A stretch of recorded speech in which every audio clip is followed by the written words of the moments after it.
2014 সালে টেট পরীক্ষার পর 2019 সালে তাদের ইন্টারভিউ শুরু হয়েছিল। 20-তে মহামান্য আদালতের নির্দেশে এই নিয়োগ পদ্ধতি অস্বচ্ছ বলে বাতিল করে দেয়া। এখনো পর্যন্ত রাজ্য সরকার নতুন করে আবার হাঁটছেন। গত 10 বছরে 2টোর বেশি টেট তারা পরীক্ষা নিতে পারেননি।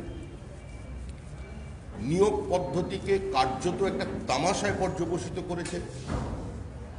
সরকারের অপদার্থতার কারণে 7 বছর কিছু পরীক্ষার্থীর জীবনের সময় নষ্ট হয়ে গেছে। আজ নির্বাচন যখন একদম সামনে এসে দাঁড়িয়েছে, তখন আবার নতুন করে প্রাইমারি, নতুন করে কলেজ শিক্ষক নিয়োগের ঘোষণা করছে রাজ্য সরকার। আমরা একটি বিশেষ বিষয়ের দিকে দৃষ্টি আকর্ষণ করছি, তাহলে বোঝা যাবে এই ব্যবস্থা কোথায় গিয়ে পৌঁছেছে। বাংলা সহায়তা কেন্দ্র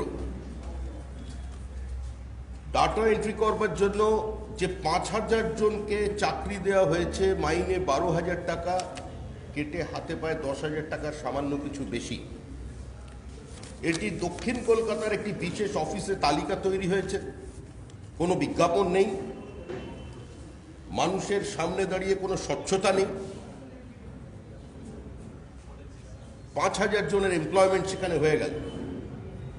যারা চাকরি পেয়েছেন তারা প্রকাশ্যে বেশ কিছু তাদের মধ্যে বলেছেন যে তারা টাকার বিনিময়ে চাকরি পেয়েছেন। পশ্চিমবঙ্গে সাম্প্রতিককালে বিভিন্ন সরকারি চাকরির ক্ষেত্রে, স্কুলে কলেজে চাকরির ক্ষেত্রে যে টাকার লেনদেন চলেছে, বিভিন্ন জায়গায় দালাল কাজ করেছে, তার স্বীকারোক্তি অতীতে স্বয়ং শিক্ষামন্ত্রী পার্থ চট্টোপাধ্যায় সাংবাদিক সম্মেলন করে বলেছিলেন যে কেউ যদি চাকরি দেব বলে টাকা নিয়ে থাকে, তাহলে তার দায় দলের নয়, তার দায়িত্ব নিতে হবে যে টাকা নিয়েছে তাকে।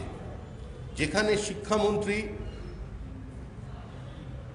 মুখ্যমন্ত্রীর পরে সবচেয়ে গুরুত্বপূর্ণ দায়িত্ব, যার কণ্ঠে ন্যস্ত, যিনি বিভিন্ন সময়ে মানুষের সামনে এসে সংবাদ মাধ্যমে দলের বক্তব্যকে, সরকারের বক্তব্যকে উপস্থাপিত করেন, সেই নাম্বার 2 হেভিওয়েট পার্থ চট্টোপাধ্যায় নিজে সেদিন বিবৃতি দিয়েছিলেন। মানে দল এটা স্বীকার করেছিল। 900 জন বোন সহায়কের চাকরির জন্য আবেদনপত্র জমা পড়েছিল 10 লক্ষ। কোনো লিখিত পরীক্ষা নেই। 900 জন প্রার্থীর জন্য, বোন সহায়কের জন্য পরীক্ষা দেওয়ার কথা ছিল 10 লক্ষ আবেদনকারী। শুধুমাত্র ইন্টারভিউ করে 2 মাসের মধ্যে কোন দ্রুততার সঙ্গে আজকে এই 900 জনকে নিয়োগ করা হলো। যাদের দায়িত্ব ছিল বোন সহায়কের, তারা কিন্তু কেউ বনে নেই। 50 জন অরণ্য ভবনে এখন ডিউটি করছেন। তারা কারা? কোথা থেকে তারা এসেছে? আজকে প্রত্যেকটা নিয়োগের ক্ষেত্রে কার্যত রাজ্য সরকার হয় দুর্নীতিতে জড়িয়ে পড়ছে, আর না হলে তাদের প্রত্যেকটা সিদ্ধান্ত আদালতের দরজায় গিয়ে পৌঁছচ্ছে। এই ব্যর্থতার দায়িত্ব কে নেবে? বিভিন্ন কলেজ ইউনিভার্সিটি থেকে ম্যানেজিং কমিটির দিন শেষ হয়ে গিয়েছিল, টেনিওর শেষ হয়ে গিয়েছিল 2019-এর সেপ্টেম্বর মাসে। 2019-এর সেপ্টেম্বর মাসে শেষ হয়ে গেল। শুধুমাত্র দলতন্ত্র এবং একচেটিয়া শিক্ষা প্রতিষ্ঠানের ওপর অধিকার কায়েম করবার জন্য সরকারি নির্দেশনামা মেনে সেপ্টেম্বর মাস 2019 সাল থেকে তারপরে আর কোথাও কলেজ কমিটির নির্বাচন হয়নি, স্কুলের ম্যানেজিং কমিটির নির্বাচন হয়নি, কোর্টের নির্বাচন হয়নি, বিশ্ববিদ্যালয় কলেজের অবস্থা একই রকম। সরকারি সিদ্ধান্তের বিরোধিতা করলে বা সামান্যতম নিজের রাজনৈতিক কলেজ ইউনিভার্সিটির ক্যাম্পাসের বাইরে করলে সেই শিক্ষকদের ভয় দেখানো হচ্ছে। শিক্ষাক্ষেত্রে সম্পূর্ণ দলতন্ত্র প্রতিষ্ঠা হয়েছে। ইউজিসির গাইডলাইন না মেনে বিভিন্ন সময় বিশ্ববিদ্যালয় কলেজ এর নিয়োগ যেভাবে চলেছে তাতে পশ্চিমবঙ্গের শুধু শিক্ষার মান নিম্নগামী হয়নি, পশ্চিমবঙ্গের যোগ্য প্রার্থীদের সঙ্গে এক প্রকার বেইমানি করা হয়েছে। আজকে স্কুলের যে বর্তমান পরিস্থিতি দেখা যাচ্ছে নিচুর তলায়, যেখানে মিড ডে মিলের জন্য এখন 1 কেজি চাল আর কিছু ছোলা দেয়া হচ্ছে। স্কুল যেহেতু দীর্ঘকালীন বন্ধ, পশ্চিমবঙ্গে একটা প্রবণতা হয়েছে বহু দরিদ্র পরিবারের ছেলে মেয়ে তারা চাইল্ড লেবারে রূপান্তরিত হয়ে গেছে এই করোনা কালে স্কুল বন্ধ থাকবার জন্য। এর দায়িত্ব এই সরকারকে নিতে হবে। বিএড ডিএলএডি না করেও বিভিন্ন জায়গায় ভর্তি হয়েছে, হয়েছে এসসি এসটি ক্যান্ডিডেটদের সঙ্গে এক প্রকার প্রতারণা করা হয়েছে।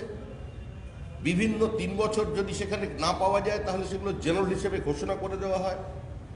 ঠিক একইভাবে সেই পথ এরা অতীতের বাম জমানাতে এই ঘটনার নিদর্শন ছিল, এরা সেখানে কিছু নতুন কোনো পরিবর্তন নিয়ে আসতে পারেননি।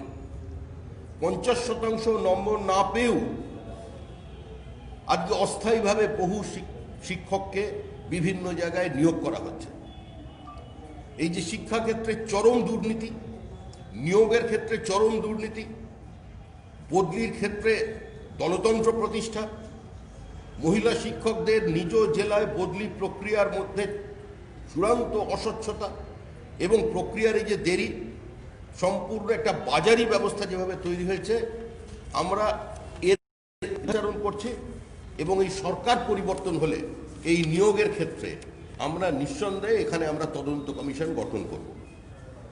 যেভাবে স্কুল এবং কলেজের নিয়োগের ক্ষেত্রে যেটা শুধু অস্বচ্ছ, একদম সরাসরি বিক্রি প্রক্রিয়ায় চলে গেছে, আমার মনে হয় পশ্চিমবঙ্গের যারা সচেতন মানুষ আছেন তারা সেদিকে দৃষ্টি দেবেন। এখনো পুরোপুরি অবহেলিত। অন্য ক্ষেত্রে বৃত্তিমূলক শিক্ষা কিংবা শিল্প কেন্দ্রিক শিক্ষা প্রতিষ্ঠান গড়বার যে কথা ছিল তার কোনো ব্যবস্থাই সরকার করতে পারেনি। এই সরকার শিক্ষাক্ষেত্রে কোনো নতুন দিশা দেখাতে পারেনি। এই সরকার নতুন করে যে নিয়োগের কথা বলছে, নতুন প্রাইমারি টিচার এবং নতুন করে যারা কলেজ শিক্ষক নিয়োগের কথা বলছেন, সেখানে দুর্নীতি হবে, এটা নতুন করে কোনো রাজনৈতিক দলকে কিংবা বিরোধী দলের প্রয়োজন নেই। পারসেপশন এইটাই তৈরি হয়েছে এবং যারা পরীক্ষার্থী আছেন তারা এটাকে সম্পূর্ণভাবে বিশ্বাস করেন। যারা শিক্ষকদের এখন দলীয় কর্মীর পরিবর্তে শিক্ষকদের দলীয় কর্মী বানিয়ে দুয়ারে সরকারের কার্যক্রমে নিয়ে যাচ্ছেন, তাদের যে হাউস রেন্ট ছিল 15% ছিল পে কমিশনে, আর সেটা কমে 12% হয়ে গেল পে কমিশন। 7th পে কমিশনের এখনো পর্যন্ত করে তাদের কোনো ব্যবস্থা করে দেওয়া হয়নি। এই চূড়ান্ত অব্যবস্থার মধ্যে শুধুমাত্র দুর্নীতির পঙ্কিলতায় আকণ্ঠ ডুবে গিয়ে এই সরকার এই অবস্থা মানুষের সামনে নিয়ে এসেছে। আমরা অবিলম্বে বলবো বাংলা সহায়তা কেন্দ্রে কিভাবে তারা নিয়োগ করলেন, কিভাবে তারা 900 জন বন সহায়ক পদে সরকারি চাকরি দিলেন, যেখানে দেশের প্রধানমন্ত্রী সম্পূর্ণ গ্রুপ ডি গ্রুপ সি পর্যন্ত ইন্টারভিউকে তুলে দিয়ে এবার সরাসরি রিটেন পরীক্ষার কথা বলেছেন, কিংবা তাদের কোয়ালিফিকেশনের শেষ পরীক্ষার তাদের মার্কসের উপর নির্ভর করে নিয়োগ হচ্ছে। এবং তার এই মডেলকে সারা দেশের বিভিন্ন রাজ্য সরকার আজকে অনুকরণ করতে শুরু করেছে। সেখানে পশ্চিমবঙ্গে কোন মন্ত্র বলে 10 লক্ষ পরীক্ষার্থীর মধ্যে 900 জনকে শুধুমাত্র ইন্টারভিউয়ের উপর বেছে নেওয়া হলো? এর পিছনে রহস্য কি? এবং যারা কেউই বনও গেলেন না, কোন সহায়ক কর্মীর যেটা তারা বিজ্ঞাপন দিয়েছিলেন যে কর্মপদ্ধতির জন্য বিশেষ কাজের জন্য তাদের নিয়োগ করবার কথা ছিল, আজকে তারা সম্পূর্ণভাবে বনের পরিবর্তন শহরে থেকে গেলেন। কে এই তালিকা তৈরি করেছেন? কিভাবে তালিকা তৈরি হলো? কোন মেধাসূত্রের উপরে ভিত্তি করে এখানে ইন্টারভিউ হলো? আজকে এখনো পর্যন্ত সেই সম্পর্কে মানুষ অবহিত নেই। আমরা এটা দাবি করছি যে রাজ্য সরকার অবিলম্বে সামনে জানান কোন মন্ত্র বলে তারা এই সুচারুভাবে এই কাজটি সম্পূর্ণ করেছেন। Primary, upper primary, higher secondary পরীক্ষার ক্ষেত্রে সেখানে বহু শূন্য পদ আছে যেগুলো এখনো তারা করতে পারেনি। ইউনিভার্সিটি কলেজের বহু জায়গায় শূন্য পদ থাকলেও সেখানে নিয়োগ প্রক্রিয়া সম্পূর্ণ হয়নি। ইউজিসির কোনো নির্দেশিকা এখানে মেনে চলছে না। সরকার কেন্দ্র রাজ্য সংঘাতের কথা বলছেন, প্রতিনিয়ত কেন্দ্রের বিরুদ্ধে যুদ্ধ ঘোষণা করছেন, বিভিন্ন কেন্দ্রীয় প্রকল্পকে পশ্চিমবঙ্গে বাস্তবায়িত হতে দিচ্ছেন না, পশ্চিমবঙ্গের কৃষকদের বঞ্চিত করছেন, এখন পশ্চিমবঙ্গের শিক্ষকদের বঞ্চিত করছেন। শিক্ষিত মেধাসম্পন্ন যুবক যুবতী উচ্চশিক্ষিত যারা আছেন, যারা পিএইচডি করেছেন, এমফিল করেছেন, তারা বিভিন্নভাবে প্রতারিত হয়ে যাচ্ছেন। আজকে তাদের জীবন চরম হতাশায় ডুবে গেছে। এর দায়িত্ব এই বর্তমান সরকারকে নিতে হবে। একটা ঘোষণা সর্বস্ব, খেলামেলা উৎসব সর্বস্ব সরকার, যে সরকার বিভিন্ন সময় দান খয়রাতি করছে, কিন্তু তাদের এক্ষেত্রে কোনো বিশেষ ব্যবস্থা নেই। আজকে সারা দেশ জুড়ে, সারা ভারতবর্ষ জুড়ে পোস্ট গ্রাজুয়েট এই টিচারদের মধ্যে একটা বেতনের পার্থক্য আছে। অন্যান্য রাজ্যে যা শুধুমাত্র গ্র্যাজুয়েট টিচার এবং পোস্ট গ্রাজুয়েট টিচারের মধ্যে বেতনের পার্থক্য হচ্ছে 2700 টাকা সর্বোচ্চ, তার বেশি পার্থক্য সারা দেশে কোথাও নেই। কিন্তু পশ্চিমবঙ্গে এই পার্থক্য 9000 থেকে 9500 টাকা পর্যন্ত পৌঁছেছেন। প্রতিনিয়ত শিক্ষা দপ্তরের সামনে, কখনো বিকাশ ভবনের সামনে, কখনো প্রেস ক্লাবের সামনে, কখনো ধর্মতলায় শিক্ষকরা গত বেশ কয়েক বছর ধরে তারা আন্দোলন করছেন, অবস্থান করছেন। প্যারা টিচাররা আছেন, স্কুলের অস্থায়ী যারা শিক্ষক আছেন, পার্ট টাইমার আছেন, তারা করছেন। ক্ষমতায় আসবার আগে 2011 সালের আগে তৃণমূল সরকার, রাজ্যের মুখ্যমন্ত্রী বিভিন্ন সময় তাদের এই ইস্যুগুলোকে অ্যাড্রেস করেছেন, প্রতিশ্রুতি দিয়েছিলেন যে এই ব্যবস্থা তারা করবেন। এখনো পর্যন্ত তাদের সম্পর্কে কোনো ধরনের ব্যবস্থা সরকার নেননি। প্যারা টিচার সরকারি প্রতিশ্রুতির মধ্যে দিয়ে আন্দোলন তুলে নিয়েছিলেন, কিন্তু আজকে প্যারা টিচাররা কোথায় আছেন, প্যারা টিচারদের জন্য কি ব্যবস্থা বর্তমান সরকার নিয়েছে সে সম্পর্কে মানুষের কিছু জানা নেই। আবার তারা আন্দোলনে নামবার পথ খুঁজছে। সমগ্র শিক্ষা ক্ষেত্রটাকে একদিকে বিশ্ববিদ্যালয় কলেজের ক্যাম্পাসটাকে সংঘর্ষে রূপান্তরিত করে দিয়েছেন। বিভিন্ন জায়গায় তারা দলতন্ত্র যেভাবে এস্টাবলিশ করেছেন, অন্যদিকে প্রত্যেকটা শিক্ষা প্রতিষ্ঠানের যে অটোনমি ছিল, বিধানসভায় সংখ্যাগরিষ্ঠতার জোরে সেটাকে সংকুচিত করে দেওয়া হয়েছে। একটা শক্তিকে সম্পূর্ণভাবে একটা সেন্ট্রালাইজড অবস্থায় নিয়ে আসা হয়েছে। রাজ্যের শিক্ষামন্ত্রী বিবৃতি দিয়েছিলেন অতীতেই যে আমরা টাকা দেব, আমরা নাক গলাবো না। কেন? আজকে এর থেকে এই সরকারের স্বৈরাচারী মনোভাবের বিষয়টা সম্পূর্ণ স্পষ্ট। এই যে চরম অস্বচ্ছতা, চরম দুর্নীতি, ডেট নিয়ে সম্পূর্ণ ব্যর্থতা, কলেজ সার্ভিস কমিশনের ক্ষেত্রে চূড়ান্ত অনিয়ম, এই সমস্ত কিছু বিজেপি ক্ষমতায় এলে আজকে আমরা এখানে তদন্ত কমিশন বসাবো। এরপরে যা বলবেন তখন। শ্রমিকদা যা বললেন তার থেকে একটা বিষয়ে আমরা উল্লেখ করতে চাই যে মঙ্গলবার দিন রিসার্চ স্কলারদের একটা ছোট ডেলিগেশন বিকাশ ভবনে স্যাক্ট আইনের প্রতিবাদে একটা মিছিল করেছিল, এবং সেই মিছিলের ওপরে নির্মমভাবে যে লাঠিচার্জ করা হলো এবং তার এই যে রিসার্চ স্কলারদের ওপরে যে ধরনের বিধাননগর পুলিশ স্টেশন থেকে কেস দেওয়া হয়েছে, সেটার আমরা চরম প্রতিবাদ করছি। এই যে আজকে যে ধরনের দুর্নীতি এবং অব্যবস্থা পুরো শিক্ষাক্ষেত্রে আছে, এই স্যাক্ট আইনটা সেটার একটা প্রতীক। আজকে যে পশ্চিমবঙ্গের যে উচ্চশিক্ষা সেক্টরে যে ধরনের স্ট্যান্ডার্ডস একদম মানে জলাঞ্জলি দেওয়া হয়েছে এবং যে যার ইচ্ছে মতো দলগত রাজনীতি ঢোকানো হয়েছে কলেজ টিচারদের নিযুক্ত করার জন্যে, সেটা আবার আমরা ক্ষমতায় এলে পুরো আইনটা রিভিউ করব এবং এটা যে অবৈধ সেটা আমাদের মনে হয় ইউজিসির গাইডলাইন্সের একদম টোটাল ভায়োলেশন। এই কারণে আজকে পশ্চিমবঙ্গ সরকার ইউজিসি যখন চেয়েছিল তাদের উত্তর দিতে যে তারা কি মেনেছে কি না, সেটা নিয়ে আজ অবধি কোনো উত্তর আসেনি। সেই কারণেই আজকে পশ্চিমবঙ্গে এই যে রিসার্চ স্কলারদের এই যে প্রতিবাদ, এটা একটা ছোট নমুনা, এটা একটা ছোট প্রতীক। শুধু আজকে প্যারা টিচার, রিসার্চ স্কলার এবং অন্যরা যারা প্রতিবাদ করছে, আজকে পশ্চিমবঙ্গে পুরো শিক্ষা জগৎটাকে একদম একটা পলিটিক্যাল অ্যানার্কির মধ্যে ফেলে দিয়ে তৃণমূল সরকার এখন বিদায় নেবার ব্যবস্থা করছে। শেষে একটি অন্য বিষয় নিয়ে দেবজিৎ একটু বলবে। আপনারা জানেন শিক্ষা ব্যবস্থার এই যে খারাপ হাল, মাত্রাহীন দুর্নীতি, ব্যর্থতার পাশাপাশি গণতন্ত্রের বদলে দলদাসতন্ত্র প্রতিষ্ঠা যে প্রচেষ্টা এই সরকার করছেন, তার বিরুদ্ধে আমরা প্রস্তাব রাখছি। আপনারা জানেন গতকাল এমএলএ, সম্মাননীয় এমএলএ ময়নাগুড়ি শ্রী অনন্তদেব অধিকারী, আপনাদেরই সহকর্মী,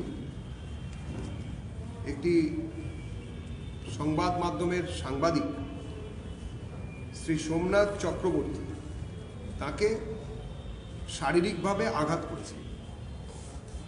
তাকে বলেছেন যে গভর্নমেন্টের বিরুদ্ধে কিংবা দলে যারা রাজনৈতিক দল, অর্থাৎ ক্ষমতাসীন রাজনৈতিক দল, সোজা কথায় তৃণমূল কংগ্রেসের বিরুদ্ধে কোথাও কিছু বিরুদ্ধে লেখা যাবে না।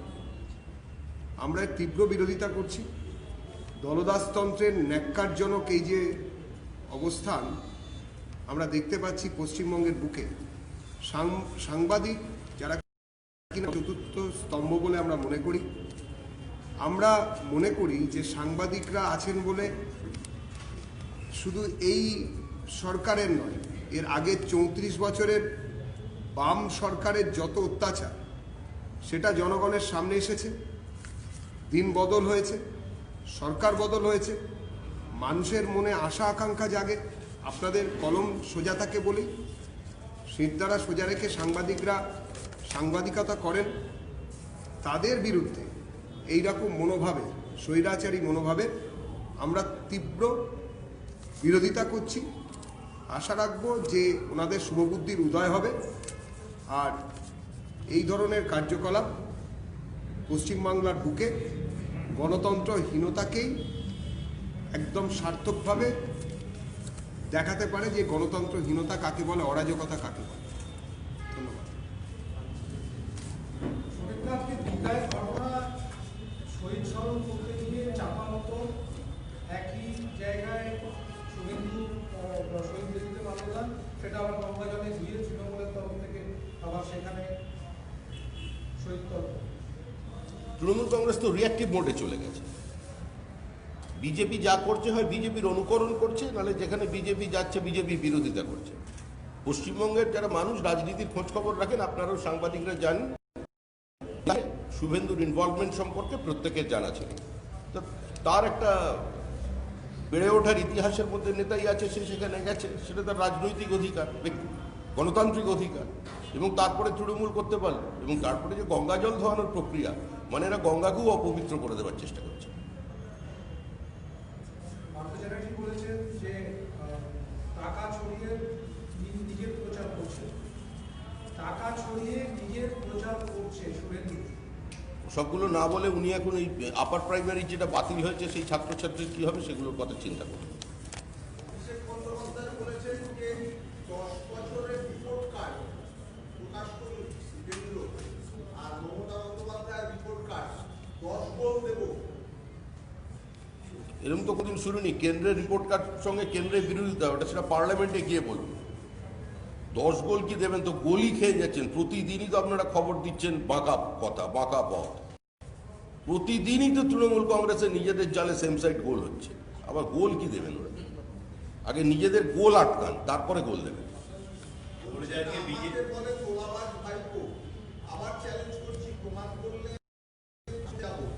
যিনি বলেছেন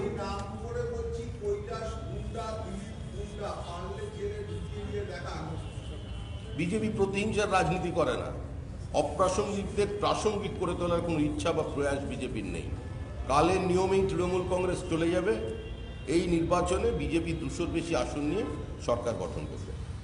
শ্রমিকদা, অভিষেক বন্দ্যোপাধ্যায় বলছেন বহিরাগতদের বিদায় সব বেইমান টাকা বিজেপিতে গেছে, ইঞ্চিতে ইঞ্চিতে জবাব দেওয়া হবে। ভোটের সময় বিজেপি, পরিষেবা দেওয়ার সময় তৃণমূল, নির্বাচন চলে গেলে বিজেপি সব ভুলে যাবে। অনেকবার তো বলেছেন, আরে উত্তর কি দেবে, মানুষ এদের উত্তর দিয়ে দেবে। আগে ওনাদের দলে ওদের সম্পর্কে যারা প্রশ্ন তুলছে সেই উত্তর দিন, বিজেপিকে প্রশ্ন করবেন পরে। আগে তৃণমূল কংগ্রেসের বর্তমান মন্ত্রী, বিধায়ক, জেলা পরিষদের সভাধিপতি, পঞ্চায়েত সমিতির যারা আছেন দায়িত্বে, বিভিন্ন জায়গার কর্মাধ্যক্ষ, কর্পোরেশন, মিউনিসিপ্যালিটি কাউন্সিলররা যে প্রশ্ন তুলছে আগে সেই প্রশ্নের জবাব দিন, তাদের বোঝান। বিজেপি পরে বুঝবে আপনাদের কথাটা। বিজেপিকে বা জনগণকে বোঝানোর আগে জনগণ বোঝানো তো অনেক দূরের কথা, আগে নিজের কর্মীদের ঠিক করে বোঝান। আজকে তার দলের মধ্যে তারা কি বলছেন সেটা দেখুন, সেগুলোকে অ্যাড্রেস করুন। পরে তো আমরা আছি, সামনে ভোট আছে, কথা হবে ময়দানে। আচ্ছা, ওই রুদ্র ঘোষ কি বিজেপিতে আসছে? আপনাদের তরফ থেকে গতকাল শঙ্কুদেব পান্ডা গিয়েছিলেন, দেখা করতে, কথা বলেছে কৈলাসজির সঙ্গে বৈঠকের দিনক্ষণ বলে এসেছে যে কৈলাসবর্গীয়র সঙ্গে বসিয়ে দেবে বৈঠকে। ওর একটা সুন্দর আবহাওয়া, চারিদিকে বৈঠক চলছে। এখন ব্যাপারটা হচ্ছে কি, যখনই নির্বাচন আসে তখনই কিছু মানে ছড়ানো ছেটানো টুকরো টুকরো প্রেম থাকে, তারই কোনো অঙ্গ হয়ে থাকতে পারে। সবাই বিজেপিতে আসছেন নরেন্দ্র মোদীর নেতৃত্বে সারা দেশ যেভাবে চলেছে। আর সবচেয়ে বড় কথা হচ্ছে, পশ্চিমবঙ্গের মানুষ অধীর আগ্রহে অপেক্ষা করছেন যে 1977 সালের পর একটা সরকার হবে একই দলের, কেন্দ্রে এবং রাজ্যে। তো স্বাভাবিকভাবে সমস্ত স্তরে সমাজের একটা বিজেপিতে যোগদানের আগ্রহ আছে। লক্ষ্মীরতন শুক্লার সঙ্গে আপনারা যোগাযোগ করেছেন? লক্ষ্মীরতন শুক্লা কি? দেখুন, আমাদের এই প্রশ্ন জিজ্ঞাসা করছেন। আমি তো জানি লক্ষ্মীরতন শুক্লা অলরাউন্ডার, ব্যাটও করতে পারেন, বলও করেন। এখন ওনার তৃণমূলের পিছে উনি হয়তো সেট করতে পারছেন। এখন তৃণমূলকে বুঝতে হবে যে তৃণমূলের হয়ে উনি ভবিষ্যতে ব্যাট করবেন না তৃণমূলের বিরুদ্ধে উনি বল করবেন, সেটা তো সময় বলবে। আবার আমি তো শুনছি নাকি সৌরভ গাঙ্গুলি বিশ্রাম পর্বটা শেষ হয়ে যাবার পরে লক্ষ্মীরতন শুক্লা, সৌরভ গাঙ্গুলি একসঙ্গে নেট প্র্যাকটিস করবেন, এরকম তো শোনা যাচ্ছে। আজকে লক্ষ্মীরতন শুক্লা সাংবাদিক সম্মেলনে বলেছেন যে আমি রাজনীতিই করব না, রাজনীতিই করব না। তার কেউ যদি বীতশ্রদ্ধ হয় রাজনীতি থেকে, কোন দলের থেকে শ্রদ্ধ হলো বলুন।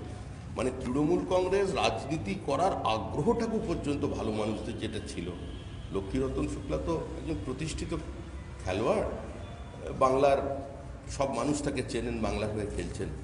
এরকম একজন সহজ সাদা সরল মানুষ যখন গেলেন রাজনীতি করতে, কি এমন ওখানে ঘটলো যে উনি রাজনীতির প্রতি 5 বছরের মধ্যে বীতশ্রদ্ধ হয়ে গেলেন?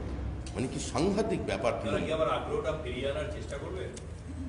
আমরা তো আবার বলছি, নেতা যদি নীতি ভুলে আসেন স্বাগত, কেউ যদি প্রায়শ্চিত্ত করতে আসেন স্বাগত, আর কেউ যদি যে কাজ করেছেন সেই কাজ ছেড়ে বিজেপির কাজে মন দিতে চান তাকে স্বাগত। বাংলার আর্থসামাজিক অবস্থার পুনর্গঠনে, বাংলার শিক্ষার ব্যবস্থাকে স্বচ্ছ করতে, বাংলাকে একটা ইনভেস্টমেন্ট ফ্রেন্ডলি স্টেট তৈরি করতে, বাংলায় বিনিয়োগ বাড়াতে যারা আসতে চাইছেন সমাজের যে স্তরের মানুষ, আপনাদের যে সোনার বাংলা গড়ার যে স্বপ্ন, প্রথমেই আপনারা মানে কোন দিকে জোর দেবেন বাংলায়? সেটা আমরা আসি, তারপরে আমরা চিন্তা ভাবনা করব। প্রথম মন্ত্রিসভার বৈঠকে